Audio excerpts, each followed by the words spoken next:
Class 12. Today we will start Unit 3, Chapter number 4, Magnetic Field due to current. सबसे पहले हमें पता होना चाहिए what do you mean by magnetic field. Magnetic field क्या होता है? मैग्नेटिक फील्ड एक ऐसा स्पेस होता है मैग्नेट के चारों तरफ जिस स्पेस तक कोई भी मेटेलिक ऑब्जेक्ट जो है वो मैग्नेटिक फील्ड को, मैग्नेटिक फोर्स को एक्सपीरियंस कर सकती है. इतना स्पेस, लेट सपोज करते हैं यहाँ पर आपकी कोई भी मैग्नेट पड़ी हुई है और इस मैग्नेट के चारों तरफ, इस मैग्नेट के चारों तरफ अगर हम कोई भी मेटालिक सरफेस लेकर आते हैं या कोई भी मैग्नेट लेकर आते हैं तो अगर हम उसको यहाँ प्लेस करते हैं तो इट विल अट्रैक्ट और रिपेल. और अगर हम उसको इस पॉइंट पर ले जाते हैं तो होप सो कि ये इसको अट्रैक्ट या रिपेल नहीं कर रही. तो इतने स्पेस, जितना स्पेस तक ये मैग्नेट दूसरी मैग्नेट के ऊपर उनके बीच में कोई फोर्स ऑफ अट्रैक्शन या रिपल्शन को एक्सपीरियंस करेगी, उतना स्पेस हमारा होता है मैग्नेटिक फील्ड. तो it's just a space around which metallic object or magnet can experience a force due to the other magnet. उसके बाद इसी magnetic field due to a current, एक करंट की वजह से मैग्नेटिक फील्ड किस तरीके से होता है. तो एक ऑर्स्टेड एक्सपेरिमेंट है, इससे हम ये पता लगाएंगे कि अगर किसी भी कंडक्टर के अंदर जब करंट होता है तो अगर उसके पास हम कोई कंपस निडल लेकर जाते हैं तो क्या उसके अंदर कोई चेंजेस दिखाई देते हैं आपको. तो इस एक्सपेरिमेंट में यही प्रूव किया गया है कि एक करंट की वजह से करंट के वायर के चारों तरफ भी एक मैग्नेटिक फील्ड होता है. तो ऑर्स्टेड एक साइंटिस्ट था, उसने इस बात को प्रूव करके दिखाया था. तो इसीलिए इस एक्सपेरिमेंट का नाम है, दैट इज़ ऑर्स्टेड एक्सपेरिमेंट. उसने क्या लिया, एक मैग्नेटिक निडल ली, that is SN. This is a magnetic needle. इसकी जगह हम कंपस निडल भी ले सकते हैं. तो we take a magnetic needle SN to rotate about a free axis. आपने इसको फ्री एक्सिस में इस तरीके से रोटेट किया, लेकिन जब आपने रोटेट करके इसको छोड़ दिया तो ये अपने आप ही ऑटोमेटिकली नॉर्थ साउथ डायरेक्शन में जो है ये सेटअप हो जाती है. उसके बाद जब हमने ये चीज़ देखी, उसके बाद ऑर्स्टेड ने एक AB, एक कंडक्टर लिया. We hold a conductor AB over it. इसके पास एक कंडक्टर को सेट किया जो इस कंपस निडल के, इस मैग्नेट के, इस कंपस निडल के बिल्कुल पैरेलल था. अगर करंट कंडक्टर के अंदर पास कर रहा है from south to north, then the deflection of in this compass needle will move towards, deflection will show and this compass needle will move towards the west position. And if the conductor is held below the needle, अगर हम इस conductor को इस needle के below ले जाते हैं तो जो नॉर्थ पोल है it is deflected towards the east. तो यहाँ से ये चीज़ प्रूव हो रही थी कि अगर किसी भी कंपस निडल को हम किसी भी मैग्नेटिक ये करंट कैरिंग वायर के पास लेकर जाते हैं तो यहाँ पर ये निडल जो है ये डिफ्लेक्ट होना स्टार्ट हो जाती है, इधर ईस्ट की तरफ जाती है या वेस्ट की तरफ मूव करती है. तो इस चीज़ से ये प्रूव हो जाता है किसी भी करंट कैरिंग वायर के चारों तरफ भी मैग्नेटिक फील्ड होता है. अब मैग्नेटिक फील्ड की स्ट्रेंथ किस पर डिपेंड करेगी कि कितना करंट होगा, उसके कितना मैग्नेटिक फील्ड, कितनी स्पेस तक वो फील्ड जो है, कितना फील्ड तक ये कंपस निडल इसके बीच में फोर्स एक्सपीरियंस कर सकती है.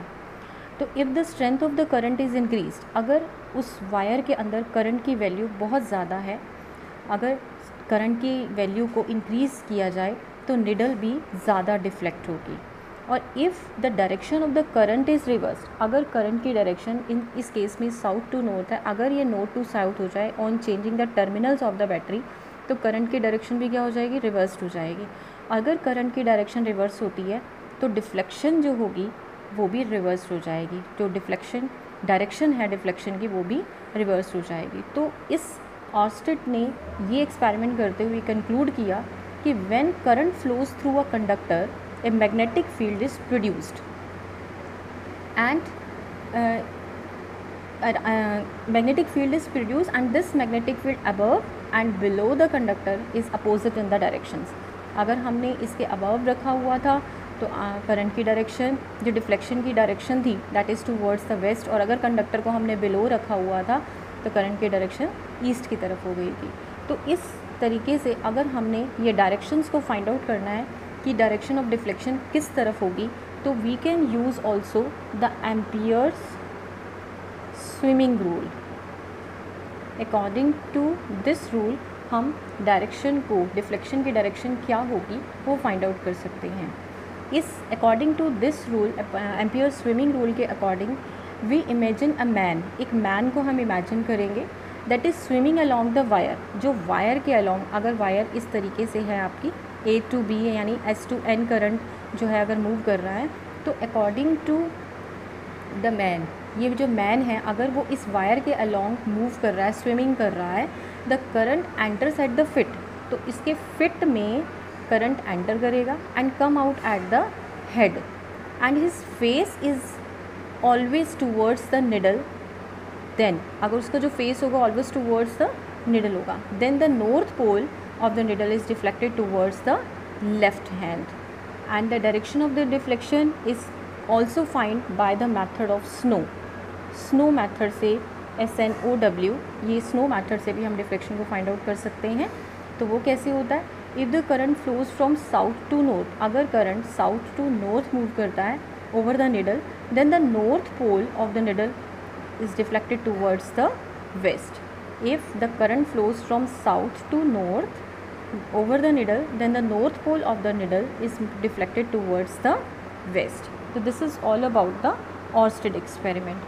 Now come to the next topic, the magnetic field due to a current carrying straight conductor. Let us suppose straight conductor की वजह से हमने magnetic field को कैलकुलेट करना है, और ये स्ट्रेट कंडक्टर कैसा है, करंट कैरिंग है, इसके अंदर करंट फ्लो कर रहा है। तो let us suppose this is a straight conductor. when a current flows in a straight conductor, एक मैग्नेटिक फील्ड इसके चारों तरफ सेटअप हो जाएगी, और मैग्नेटिक फील्ड को हम मैग्नेटिक लाइंस की फॉर्म में ड्रॉ कर सकते हैं, और ये जो मैग्नेटिक लाइंस होते हैं they are the concentric circles. And this magnetic field at point P, let suppose करते हैं इस P पॉइंट के ऊपर एक मैग्नेटिक फील्ड थी, अगर magnetic field induction at a point P at a distance, इस पॉइंट पर हम मैग्नेटिक फील्ड को B से डिनोट करते हैं, and that is given by mu naught I upon 2 pi R. ये 2 pi R this is the circumference of the concentric circle, and mu naught it is the constant, and I is the current flowing through the conductor, and B is the magnetic field. और direction अगर magnetic field की जो होती है, जिस तरीके से ये मैंने एंटी क्लॉकवाइज बनाया हुआ है यहाँ पर, तो direction of the magnetic field can be find by the right hand thumb rule. तो राइट हैंड थंब रूल के अकॉर्डिंग हम इसकी डायरेक्शन को फाइंड आउट कर सकते हैं। अब राइट हैंड थंब रूल क्या है, ये आपने 10th स्टैंडर्ड में किया हुआ है। According to this rule, if we imagine that the conductor is held in the grip, let suppose कीजिए ये आपका एक कंडक्टर है और मैंने इसको इस तरीके से होल्ड किया हुआ है, तो आप देखिए थंब अपवर्ड डायरेक्शन में, and the curl of the finger will give the direction of the current. तो यहाँ पर आप देखिए अगर मैंने थंब ऊपर की तरफ, करंट ऊपर की तरफ जा रहा है, तो ये the curl of the finger will give the direction of the magnetic field. It states that according to this rule, if you imagine that the conductor is held in the grip of the hand, right hand, the stretched thumb will give the direction of the current, and the curl of the finger will give the direction of the magnetic field. अब अगर current आपका upward direction में है, तो curl of the finger जो है वो anti clockwise move कर रही है, लाइक दिस एंटी क्लॉकवाइज। तो हम यहाँ पर क्या बनाएंगे, एंटी क्लॉकवाइज। और अगर हमारा करंट इस तरीके से डाउनवर्ड डायरेक्शन में हम इस तरीके से करते हैं, now the curl thumb will give the direction of the current, and the curl of the finger will this is clockwise, then the direction of the magnetic field will becomes clockwise.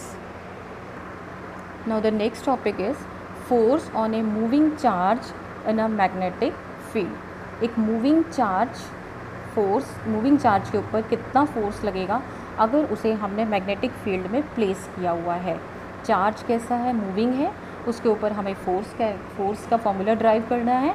अगर वो moving charge आपका magnetic field के अंदर placed है, तो इसके लिए हम क्या करेंगे, किसी भी जब भी कोई भी चार्ज पार्टिकल अगर मैग्नेटिक फील्ड में मूव करता है तो उसके ऊपर एक फोर्स एक्सपीरियंस होगा, and that force is called the magnetic Laurent force. इस फोर्स को हम बोलते हैं मैग्नेटिक लॉरेंट फोर्स। ठीक है, जब भी कोई भी चार्ज मैग्नेटिक फील्ड में मूव करता है तो उसके ऊपर एक फोर्स लगता है, उस फोर्स को हम बोलते हैं मैग्नेटिक लॉरेंट फोर्स। तो इसी मैग्नेटिक लॉरेंट फोर्स को अब हमें इसका फॉर्मूला जो है वो ड्राइव करना है। तो इसके लिए हम क्या कंसीडर करते हैं, एक मैग्नेटिक फील्ड कंसीडर करते हैं B, that is acting along the x axis. Let suppose this is x axis, magnetic field यहाँ इसके अलॉन्ग लाई कर रही है, अलॉन्ग एक्स एक्सिस। उसके बाद let a charge Q is moves with velocity V। एक चार्ज Q है जो कि V वेलोसिटी से मूव करता है, making an angle theta with the magnetic field. ये मैग्नेटिक फील्ड है, एक Q चार्ज मूव कर रहा है, V वेलोसिटी से कर रहा है, और ये मैग्नेटिक फील्ड के साथ थीटा एंगल बनाता है। Resolving V, as V is a velocity is a vector quantity, it resolved into two rectangular components, V cos theta along B, यहाँ पर आपका हो जाएगा V cos theta, and along y axis V sin theta। ठीक है, तो velocity vector quantity में है, और वेलोसिटी वेक्टर क्वांटिटी है तो हम इसको टू कंपोनेंट्स में रिजॉल्व कर सकते हैं। V cos theta along the horizontal direction, और हॉरिजेंटल डायरेक्शन एक्स एक्सिस में आपके पास मैग्नेटिक फील्ड है, और V sin थीटा जो है वो फील्ड के परपेंडिकुलर रहेगी, that means along the y axis. अब एक्सपेरिमेंटली ये देखा गया था कि फोर्स जो होता है that is directly proportional to the magnitude of charge. जितना ज़्यादा एक्सपेरिमेंटली अभी हमने प्रूव किया है ऑर्स्टेड एक्सपेरिमेंट से कि जितना ज़्यादा करंट होगा, जितना ज़्यादा चार्ज होगा, फोर्स ऑफ एक्सपीरियंस उतना ही ज़्यादा होगा, उतनी ज़्यादा मैग्नेटिक फोर्स होगा। तो that means F is directly proportional to Q। This is the first equation. उसके बाद F जो है वो B के भी प्रोपोर्शनल है, that is directly proportional to the magnetic field. This is the second equation. And third equation कि जो F है that is directly proportional to the component of the velocity that is perpendicular to the magnetic field, that is V sin theta. इन तीनों equations को हम combine करेंगे। F is directly proportional to Q V B sin theta. Proportionality का sign हटाकर हम एक constant K लगाएंगे, K Q V B sin theta. Here K is a constant of proportionality and in SI units its value is 1. So formula will become F is equal to Q V B sin theta. यहाँ पर आप देखिए F is equal to, अगर हमें इस form को vector form में लिखना है तो in vector form F vector is equal to Q, angle किस किस के बीच में है, V और B के बीच में एंगल है। तो हम यहाँ पर साइन थीटा जब भी होता है, हमने 11th स्टैंडर्ड में किया हुआ है, तो क्रॉस प्रोडक्ट यूज़ करते हैं। तो यहाँ पर हो जाएगा V क्रॉस B वेक्टर। तो this is the vector form of the force. अब यहाँ से ये पता लगता है कि the direction of this force is perpendicular to the plane of the vector V and B and along the direction of the motion of the right handed screw। अब इसके कुछ स्पेशल केसेस हैं, जब भी पार्टिकल पैरेलल या फिर anti parallel move करेगा तो उस टाइम आपके पास थीटा जो है 0 डिग्री या फिर 180 डिग्री होगा। तो अगर साइन ज़ीरो को, यहाँ पर साइन ज़ीरो ट्रिग्नोमेट्री में आपने किया हुआ, एक साइन ज़ीरो की वैल्यू 0 होती है, तो in that case F will becomes 0 and if angle is 180 degree then also sin 180 is 0 then F is also 0। तो इसका मतलब ये हो गया when the particle move parallel or anti parallel to the field then the force will become 0, that means force is minimum। ठीक है, और अगर पार्टिकल परपेंडिकुलर मूव करता है that means if theta is equal to 90 degree then F is equal to Q V cross B V B sin 90 और sign 90 की value 1 होती है, तो उस टाइम आपके पास फोर्स जो है वो मैक्सिमम हो जाएगा। तो there are the two cases, if the theta is 0 degree और 180 degree then the force is minimum, and if theta is 90 degree then the force on a moving charge in the magnetic field is maximum.